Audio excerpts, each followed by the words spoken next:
How do you think kids act when school gives them that sense that they trust them and believe in them?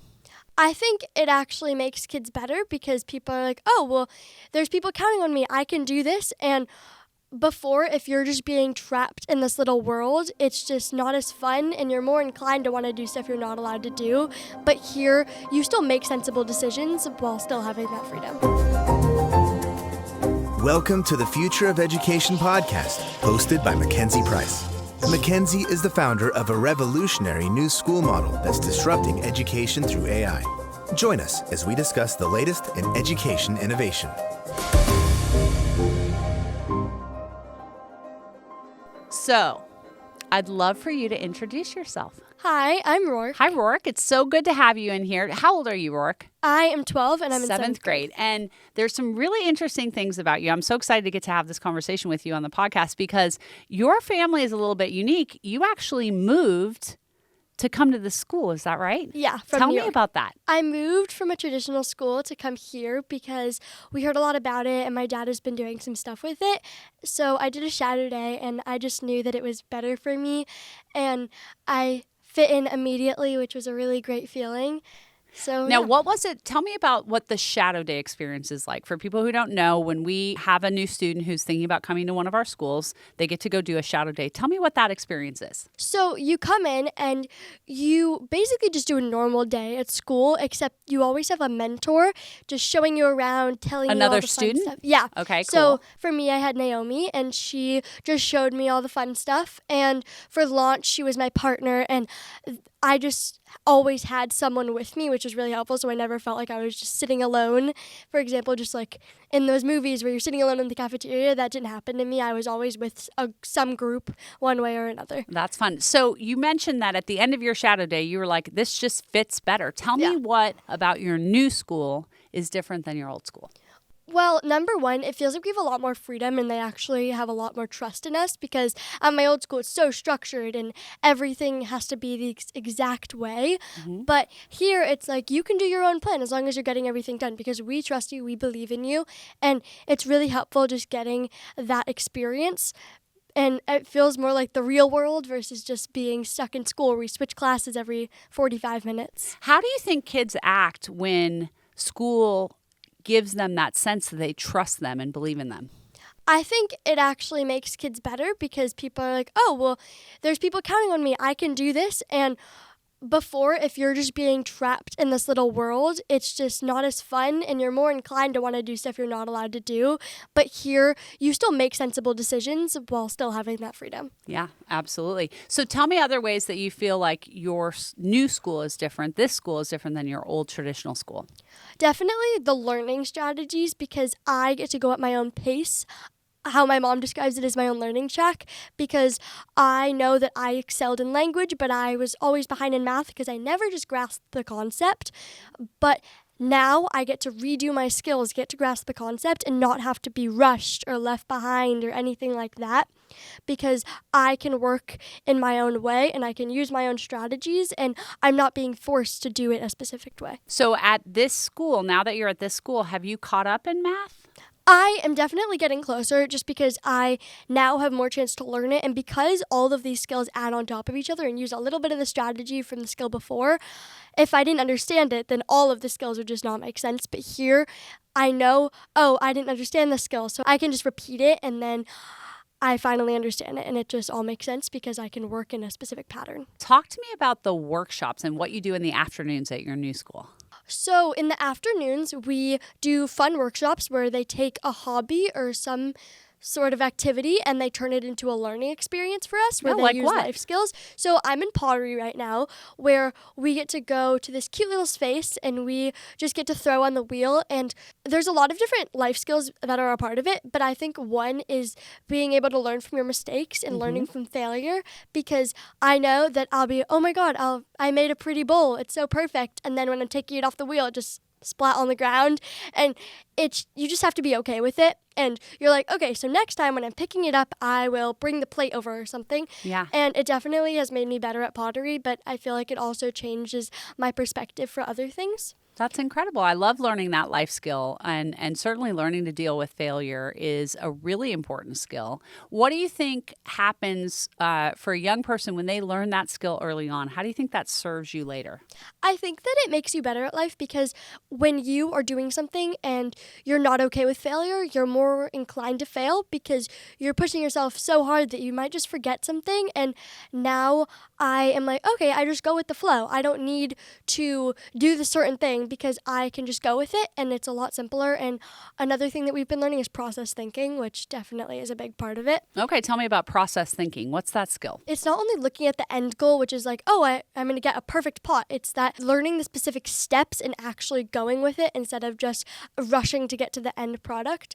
I can learn from my mistakes, as I was saying before, and I can sort of just understand it better, which goes with everything that you do. Absolutely. Tell me about another workshop you've enjoyed so far. I'm doing a cooking workshop where we cook 20 meals every week, and we give them... 20 meals? Yeah. Wow. And we give them to a nonprofit organization, which is called the Community Fridge. Actually, I don't remember what it's called. Yeah. But we get to put our food in community fridges, which is a thing where homeless people can go into these fridges and take whatever food they need so that they can get themselves fed and their families fed. Amazing. What kind of food have you been cooking? Well, my group, which was me and 2 other kids, we made poke bowls, which was really fun. Wow, and poke bowls. That's a pretty good community fridge item to have. And we are really inclusive, so we make sure that we include vegetarians and people with dietary restrictions, like people who are kosher or anything like that.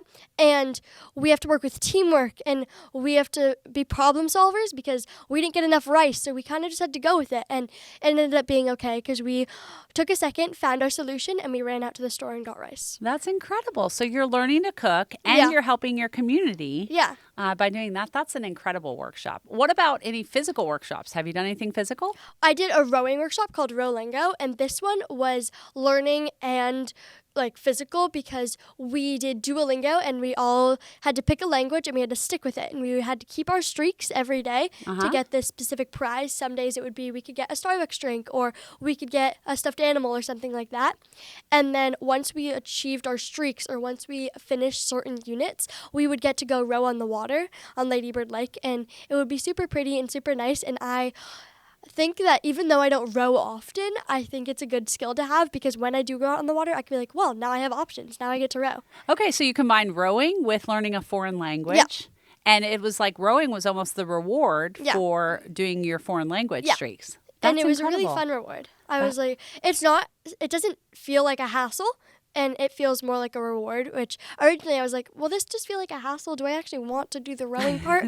But it ended up being something I would look forward to every week. Wow, that's really incredible. So do you have any interest in doing being a podcast host? Because I think you could take my job over. Because she is so well-spoken. Thank you. You're amazing. So actually, I have to tell you that story. So Rourke and I got to go to Santa Barbara, California last week together. Rourke and another classmate went and spoke at an information session we had because we were launching a school in Santa Barbara.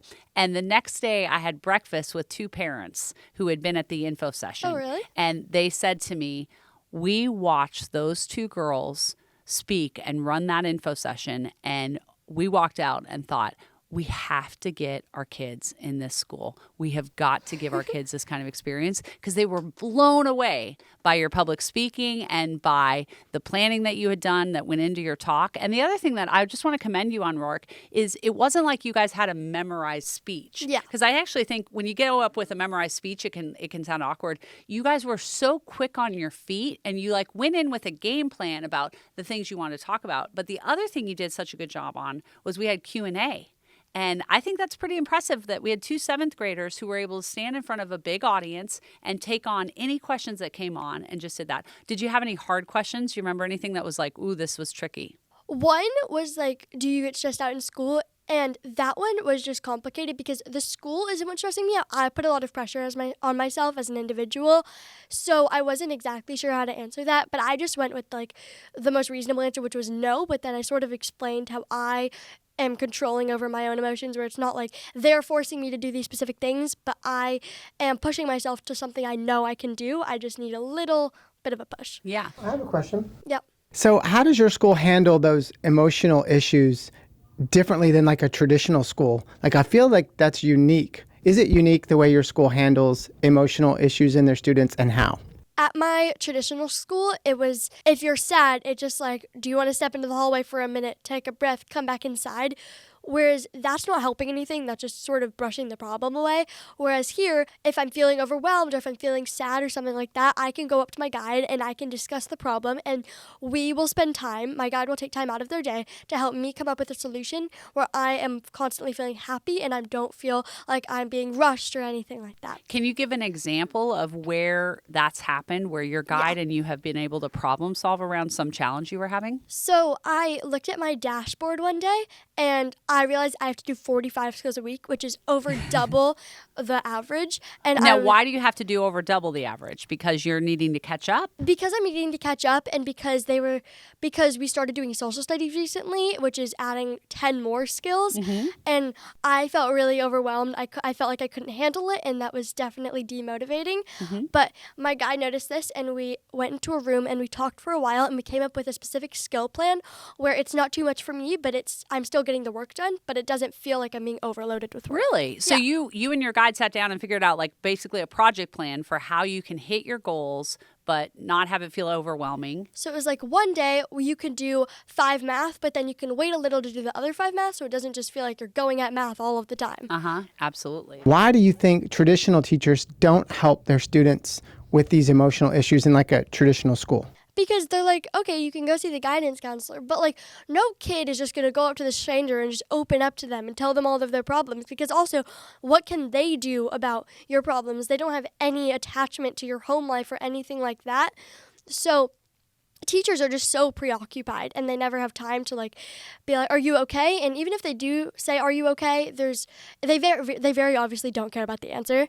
And now I can just talk to my guides whenever I need them, and they're never too preoccupied, and they actually care because they can actually help me with stuff because they, one, know my parents from like a better standing point, and they can also they know me better. They know my personal interests. They know a lot more about me other than how I like to learn. I think that's such a huge thing, that our teachers have time to get to know you and understand, like, what are you excited about? What do you love to do? When you feel challenged, how do you feel? And how you can work through that. That's really a cool thing. You know, one thing that came up in the information session last week that I thought was really interesting and I'd love to dig into a little bit more was I think, I don't remember what the question is, but you and Lulu both said, well, sometimes it feels like, you know, when you go home from school at the end of the day, you're not necessarily done with school. Oh, yeah. Yeah, to explain a little bit more around that idea of how you own your goals. So it's in traditional school, you go into one classroom, you finish all your work, that's it, you're done unless they give you homework.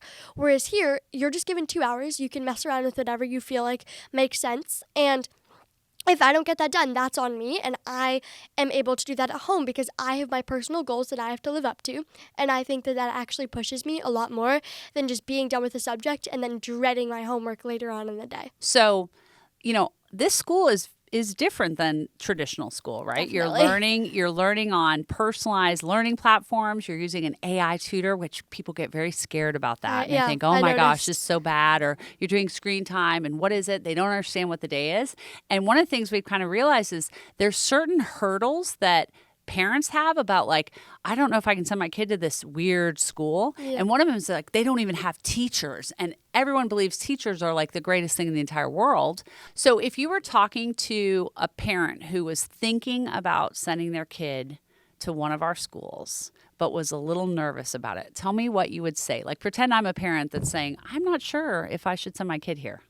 Well, it honestly just depends on what you're nervous about, but I think that you shouldn't be nervous, and also I think shadow days are a great idea because it definitely gave me a chance to look into the actual reality of going to Alpha instead of just what I hear on the internet or what I hear from my parents. But I think that it's a great idea for kids because it lets them pursue their passions. It lets them go through with what they're thinking about and zoning out. It lets them actually pursue what they're thinking about while they're in math class. And it just lets them have a lot more creative freedom, which I think is really important in a kid because I know that I never looked forward to school. I was always like, oh my God, I have math first period, actually send help. But now it's like I have a lot more freedom. And if during core skills, I'm like, I feel like I'm at a good enough place for the week, I want to work on my project. So I can actually dive deeper into this instead of only having 2 blocks a week. I just have a lot of freedom so I can get everything done, but on my own time. But wow. What happens at our schools if a kid is consistently not hitting their academic goals? So there is a thing called Back to Basics. It's sort of a program where kids are in it if they are not hitting their goals, where they lose some of the privileges that you would get because they know that if you're not capable, or I think everyone's capable, but if you're not responsible enough to be getting your work done, maybe you're not responsible enough to be going off campus during lunch, and you check in with your guide every day and they are like, okay, here's what you need to do. There's a lot more structure to it because they actually tell you what you need to do to get out of Back to Basics, but all you have to do is you have to get 100% and make up your work from the last week that you didn't do, and then you're out because you need to show that you can not only get 100% but that it was your fault and you're able to get the rest of the work done. Do you think that's a good motivational model? Does it work well for students? I think it works well for me. I was in Back to Basics one week because I counted my skills and I got out on Tuesday because I was like, nope, this is not happening. I refuse. I don't want to have to say I'm in Back to Basics. I want to get to say that I'm a 2X learner. So I got all of my work done and I really pushed myself. And that's an interesting point, Rourke, and I'm curious if you would agree with this or not, because it's been a while since I've been in school. So maybe it's different from when you were there. But I feel like at our schools, there's very much a culture where it's cool to work hard and to be successful and to do well in school. Do you feel like that was true at your old school? I know that at my old school, it was